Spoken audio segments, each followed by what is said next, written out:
손이 진짜 많이 가니까요. 뭐 아무나 막 주워 먹지. 감정 조절도 안 되지. 뒤를 따라서 우리를 모욕하지. No, no, no, no, no. It's really hard. 해외 시장이 어려운 주린이가 걱정되신다면 대한민국 주린이 집 이베스트 투자증권.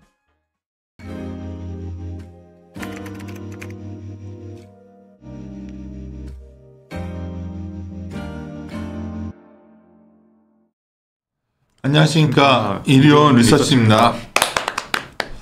오늘 사실은 이건 섹터라기보다 종목 하나인데 내가 좀 하자고 했던 게 물론 담당자 입장에서는 저번에도 서프라이즈 나왔어야 하겠지만 그때 서프라이즈 나오고서 저렇게 주가가 반응을 잘 안 해줬어요 사실은. 아 그쵸. 네. 이번에는 여러모로 물어익은 느낌이 있잖아요 지금 삼성물산이. 네. 건설 담당자 얘기를 들어봐도 그렇고 되게 독특하고 어떤 이게 여러 가지로. 그래서 오늘 뭐 하루 서프라이즈 나와서 주가는 서프라이즈에 반응이 좀 있을 것 같은데 그래서 뭐 쫓아가자 이런 얘기를 하는 게 아니라 왜 서프라이즈가 나왔는지가 궁금했어요. 왜? 이 상황에서 실적들이 다들 깨지고 있는데 얘는 왜 서프라이즈가 나왔지? 그러면 다른 서프라이즈 기업들의 단초도 우리가 좀 얻을 수 있잖아요. 얘기 좀 해줘. 왜 서프라이즈 나온 거야? 얘는 지금. 왜냐면 얘네가 독특하게 바이오도 하고 건설도 하고 되게 무슨 말이냐면 막 반도체도 관련돼 있고 막 다 섞여 있잖아. 맞죠. 얘는 왜 설정이 나왔냐는 거지. 네. 일단은 삼성물산이 당신이 여기 보여주면서 하는 거야 내가 이제요. 아, 네, 알겠습니다. 삼성물산이 뭐 일단 뭐 제목처럼 또 서프라이즈를 냈고요. 올해 1분기부터 시작해서 1분기, 2분기, 3분기 계속해서 저희가 추정한 거를 상회하는 실적을 발표하면서 서프라이즈를 3연속으로 냈습니다. 그래서 일단은 이번 분기 같은 경우가 좀 의미를 가지는 게 건설에서 서프라이즈가 났고요. 그리고 또 하나는 뭐 어쨌든 앞서서 뭐 강하나 연구원이 얘기했겠지만 바이오 쪽에서도 이제 서프라이즈가 나면서 삼바가 좋았으니까. 네, 실적이 잘 나왔습니다. 그래서 보시면은 뭐 영업이익이 거의 7,970억, 그러니까 8천억 정도가 나왔거든요. 근데 제 추정치가 아마 시장에서 가장 높았던 5,300억이었고, 그러니까. 컨센이 한 4,700억 정도였는데 완전 서프라이즈야. 이거를 거의 50% 이상 상회하는 서프라이즈가 나왔습니다. 그래서 여기서 보면은 사실 제 기준으로 봤을 때 한 2,500억 정도가 예상치보다 더 잘 나왔고요. 이 2,500억을 또 뜯어본다면은 건설 부문에서 이제 프로젝트가 종료가 되면서 이제 정산 손익이 일회성으로 한 900억 정도가 붙었습니다. 그러니까. 그리고 1,000억 정도가 바이오에서 이제 컨센 대비 좀 상회를 하면서 1,000억 정도가 더 잘 나오면서 합계해서 1,900억 정도가 더 잘 나왔고요. 그 나머지 자체가 이제는 삼성물산 자체에서 이제 실적이 좋았다라고 봐주시면 될 것 같습니다. 그래서 사업 능력 자체가 좋아졌다라고 봐주실 수 있을 것 같고, 어쨌든 뭐 물산 같은 경우, 물산의 건설 같은 경우가 900억 일회성을 제거하더라도 사실상 뭐 1,500억 이상 서프라이즈가 났고요. 바이오 같은 경우도 지금 뭐 4분기도 3분기 수준에 지금 성장이 계속해서 이어질 거다라고 얘기를 하고 있기 때문에 어느 정도는 이게 체력으로 반영되지 않겠느냐라고 생각을 하고 있습니다. 그런 쪽에서 봤을 때 올해 시작하면서 제가 물산의 키포인트 자체가 건설이 돌아서는 게 중요하다라고 말씀을 드렸었고, 1분기 때, 2분기 때는 돌아서는 모습은 확실히 보였거든요. 근데 이 3분기 때 완전히 서프라이즈가 났고, 거기에 기반하고 있는 게 사실 물산 같은 경우는 뭐 주택도 있고 하이테크, 뭐 플랜트 여러 가지가 있는데 하이테크 쪽이 확실히 강세를 좀 보이고 있습니다. 올해 시작할 때 수주 가이던스를 한 11.7조 원을 제시를 했었는데 9월에 이거를 5조 정도 증가시켜서 이제 16.7조 원 정도 할 수 있을 것 같다라고 가이던스를 상향을 했었고요. 이 가이던스 5조 원 상향한 게 전부 이제 하이테크 쪽 수주라고 봐주시면 될 것 같아요. 그러다 보니까 경기랑 상관없이 이제 고객사가 어떻게 투자를 하느냐가 이제 관건일 테고, 주요 고객사 같은 경우는 계속해서 투자를 하겠다라는 스탠스를 취하고 있기 때문에 그쪽에서 이제 결국은 벌어들이는 돈이 계속해서 올라갈 수밖에 없다라고 봐주시면 될 것 같아요. 그래서 수주 잔고 자체가 지금 28조 원 수준까지 올라온 상태에서 건설의 연간 매출이 한 14조 원 정도로 예상이 되고 있거든요. 그럼 그거의 2배에 가까운 지금 잔고를 쌓아놨다는 점에서 내년도 계속해서 건설 쪽은 성장을 할 수 있는 룸이 나오지 않겠느냐라고 생각해서 건설은 오히려 턴어라운드를 넘어서 이제 다시 성장 추세로 돌아섰다라고 봐주시면 될 것 같습니다. 그리고 상사 같은 경우가 이번 분기에 살짝 이제 좀 빠지는 그림이 나왔었는데 상사 자체가 아무래도 작년 4분기부터 뭐 글로벌 교역량이라던가 원자재 가격들이 상승을 하면서 워낙 예상치 못한 서프라이즈를 계속해서 갱신을 하면서 사실 1, 2분기에 서프라이즈의 핵심은 상사 쪽이었거든요. 그러니까. 근데 이쪽 상사 쪽은 어쨌든 언젠가는 빠질 수밖에 없지 않겠느냐라고 생각을 했었고. 근데 이번에도 숫자가 나온 걸 봤더니 네. 이게 헷갈리는 게 내가 왜 처음에 이렇게 한번 까보자고 했던 게 뭐냐면 건설 부분이 네. 이게 결국은 뭐 그런 저희 IT 쪽 투자에 관련된 건데 그 투자를 확 이어갈 수 있을까 하는 부분. 삼바 같은 경우에도 좀 이번엔 잘 나왔지만 수출 환율가부터 해서 근데 또 삼바도 우리가 고민하는 게 미국에서 혹시 또 이때가 제어하면 어떡하나 뭐 이게 약간 불안불안한데 아니야? 그냥 굉장히 단단 이게 아니 구조적으로 실적이 좋아지는 거 같냐가 궁금한 거지. 네, 원래는 서프라이즈 하면 같이 질러야 되거든 지금. 네, 지금은 물산 같은 경우는 확실히 다른 회사랑 다르게 고객사 쪽이 그치, 주요 구조적으로. 고객사가 계속 투자를 하겠다라는 스탠스를 취하고 있다 보니까 그쪽에서 확실히 다른 회사들과는 차이점이 분명히 나타나고 있는 것 같습니다. 거기다가 뭐 원자재 단에 대해서는 걱정도 많았었는데 그거를 충분히 뭐 컨트롤할 수 있는 수준이라는 게 이번 분기에 확실히 확인이 됐다라고 봐주시면 될 것 같아요. 그래서 뭐 건설 같은 경우가 제가 예상했던 것보다 1,500억 정도가 훨씬 더 잘 나왔거든요. 그러니까. 그러면 일회성 900억을 제거하더라도 그만큼이 잘 나왔다는 거는 분명히 원자재 상승을 컨트롤할 수 있을 만큼의 이 수익성을 지금 보이고 근데 있다. 지금 다 건설업이 난리인데 네. 얘는 이렇게 되니까 이게 다음 분기에도 이어질까 뭐 이런 고민하는데 이건 다른 문제라는 거지 사업장. 네, 계약 조항 자체가 이제 그치. 그런 것들을 반영하면서 이제 원자재나 이제 매출단에 이제 조정이 가능하게 지금 계약이 되어 있는 상태라서 어느 정도 그게 감당할 수 있는 수준이다라고 봐주시면 될 것 같아요. 그래서 뭐 건설은 아까도 말씀드렸지만 턴어라운드가 관건이었는데 이제 턴어라운드가 아니라 성장이 내년까지 이어질 거다라는 게 포인트이고요. 여기서 이제 말했을 때 이렇게 얘기하면 사람들이 되게 진짜요? 막 이럴 것 같은데 어때? 뭘 그렇게 말하면 아마 그것 때문에 1, 2분기는 서프라이즈가 나왔어도 주가가 크게 반응을 그때는 하지 그래서 안 힘들었던 믿었던 것 거다. 같아요. 네, 지금은 지금은 이제 이제 3분기 때는 이런 믿는다. 것들이 구조적으로 확실히 좋아지는 모습들이 보이기 시작을 했으니까 그래서 일단은 뭐 건설 쪽은 내년도 성장을 이어갈 거라고 보고 있고요.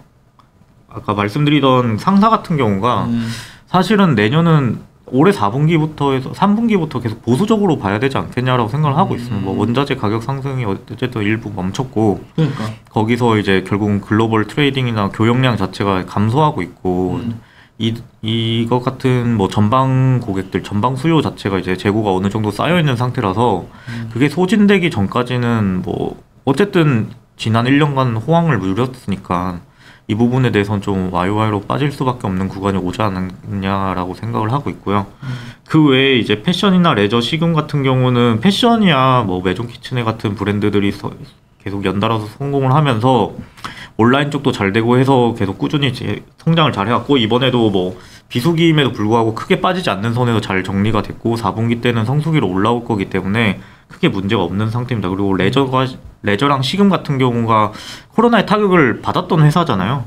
근데 이게 코로나 이전 수준으로 회복한다가 아니라 3분기 때 코로나 이전 수준을 뛰어넘는 성장을 가져왔습니다. 그러니까 그래서 레저 같은 경우가 아무래도 3분기 때 워터파크라는 최대 성수기가 있고 이게 2년 만에 이제 제대로 오픈을 하면서 이게 역대급 실적을 보였어요. 그래서 보시면은 그림 4번에서 보시면은 뭐 레저 부분의 영업이익 자체가 3분기 때까지 뭐 마이너스를 찍었었는데 이게 거의 역대급 실적을 보여줬거든요. 이걸 봄으로써 어쨌든 체력 정도가 다 올라왔다라고 봐주실 수 있을 것 같습니다. 그래서 어쨌든 뭐 나머지 사업 부분도 문제가 없는 상태라서 저 같은 경우는 그래서 뭐 올해는 이제 거의 끝난 상태니까 내년을 말씀을 드려야 되는 거잖아요. 저 뭐 4분기야 뭐 이거 저거 빼야 되니까 네.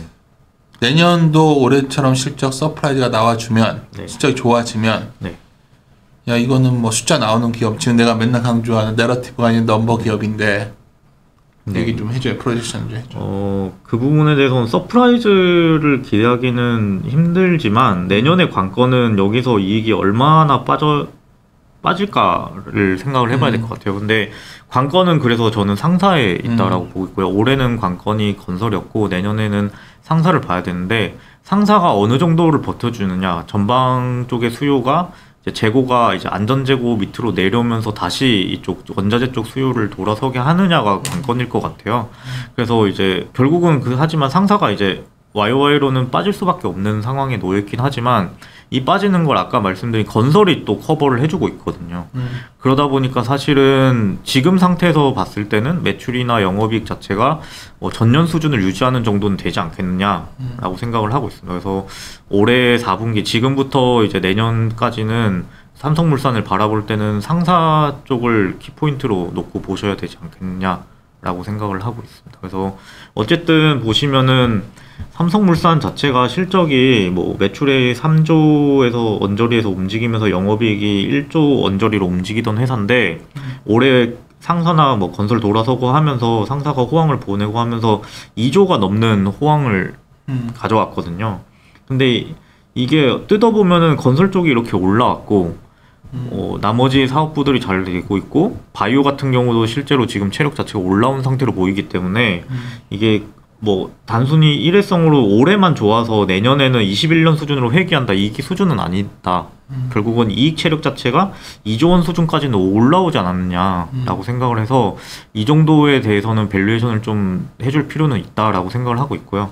실제로 지금 뭐 말씀드렸다시피 계속해서 서프라이즈를 3분기 연속으로 냈지만 주가는 크게 반영을 하진 않았었거든요. 대신에 이제 시장 대비해서 봤을 때는 이제 주가가 옆으로 기면서 좀 어느 정도 수익률은 방어를 해주는 모습이었는데 지금 상태에서는 결국은 뭐 NAV 관점에서 봤을 때 할인율 자체가 이제 1표준 편차를 상회하면서 이제 역사적 고점을 지금 찍고 있고 제가 주요하게 보는 것 중에 하나가 이제 할인율이 이동평균으로도 기준으로 많이 보거든요. 이 회사의 트렌드를 잘 살펴볼 수 있기 때문에 그걸 봤을 때도 지금은 평균을 상회하는 할인율을 보여주고 있기 때문에 지금 상태에서 봤을 때는 뭐 매수 접근은 뭐 유효하다. 매수 전략이 맞다라고 생각을 해서 어쨌든 뭐 투자 의견 바이 목표 주가는 15만 5천 원 계속해서 유지를 했습니다. 하여튼 삼성물산은 뭐 어쨌든 간에 오늘 진짜 서프라이즈 뒤에 사람들이 이제 이 재평가 여부에 대해서 이제 시장에 고민이 시작될 것 같고 네. 동시에 또 우리가 이제 11월이잖아요. 좀 있으면. 네. 그러면 이제 내년을 바라봤을 때 굉장히 중요한 관건 중에 하나가 지주사들의 디스카운트가 약간 좀 해소될 거냐. 네. 그건 다른 말로 하면 정부의 여러 가지 정책들이나 법령 쪽에서 뭐 시행령까지 네. 변화가 있을 거냐. 그건 어때요, 요즘 스케줄은? 특히 주식매수 청권 같은 거 그런 것들은 어떤 것 같아요? 뭐 저번에 영상 찍을 때도 말씀드렸다시피 그렇게 공개를 하고 나서 일단 온 트랙으로 계속해서 가고 있고요. 지금 이 상태면은 말씀드렸다시피 올해 연말에서 내년 초쯤이면은 법 제도화 될 것으로 지금 예상이 되고 있습니다. 네, 그러다 그게 제도화 되는 건 어떤 식으로 되는 거죠? 그냥 시행령 발표하면 되는 거예요? 네, 시행령이 개정이 되면은 이제 그거에 이제 예고가 되고 그게 시행령이 시작이 공표가 돼서 시작이 되면은 바로 적용이 되게 되고요. 시행령 자체는 어쨌든 대통령령이기 때문에 이제 법과 다르게 단기에 이제 시행이 가능한. 네, 왜 이게 사람들이 헷갈려하냐면 여러 가지 그런 주주 가치에 관련된 것들이 국회에 동의가 필요한 것들이 있고 그냥 대통령 시행령 할 수 있는 게 있는데 지금 국회 상황을 보면 뭐 아무것도 금투세도 안 되는데 지금 그러니까 아무것도 안 될 것 같은데 주식매수 청권 문제는 그냥 시행령이니까 대통령이 12월 말에 시행령 발표하면 내년에 적용된다. 네, 적용을 할 수 있습니다. 그래서 법을 바꾸는 거랑 시행령을 바꾸는 거 왜냐면 법이 모든 세세한 거를 다 지정을 할 수는 있거든요. 그러다 보니까 어떻게 보면은 큰 틀에서의 법을 정하고 나면은 세세한 부분 뭐 예를 들면은 지주회사로 전환하는 자격이 뭐 어느 정도다라고 하면 그 세세한 숫자 같은 경우는 이제 시행령을 통해서 적용을 많이 하거든요. 그러니까 지금 뭐 주식매수 청구권이나 이런 것도 마찬가지로 시행령을 수정을 해서 뭐 가능한 부분이니까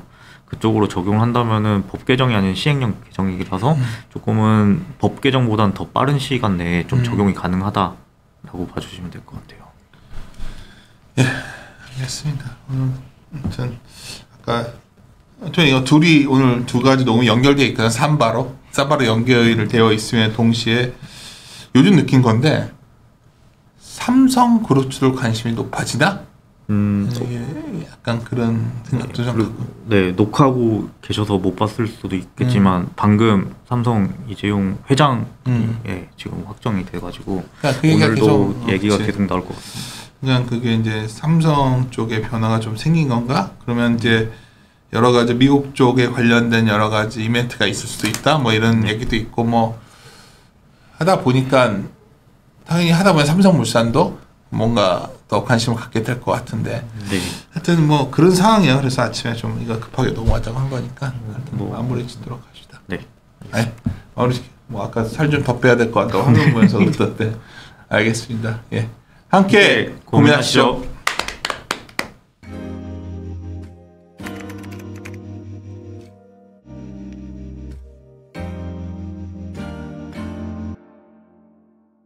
손이 진짜 많이 가니까요. 뭐 아무나 막 주워 먹지. 감정 조절도 안 되지.